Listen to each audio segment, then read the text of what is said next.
প্রথমে পরিস্থিতি নিয়ন্ত্রণে নিয়ে চলে এসেছি।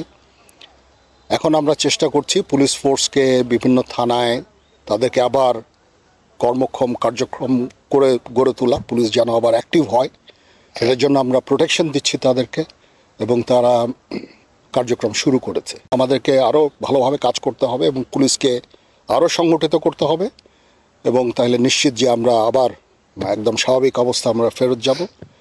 সেই দিকেই আমরা কাজ করে যাচ্ছি। আমরা দিনরাত কাজ করে যাচ্ছি। আমার সেনাবাহিনী সমস্ত ডিভিশনগুলো ডিপ্লয় আছে বাংলাদেশের বিভিন্ন জায়গায় এবং আমরা ইনশাআল্লাহ খুব শীঘ্রই একেবারে পরিস্থিতি স্বাভাবিক হয়ে যাবে এবং পুলিশ ফোর্স যখন আবার সুন্দরভাবে তাদের কার্যক্রম শুরু করবে তখন আমরা সেনানিবাসে ফেরত যাব।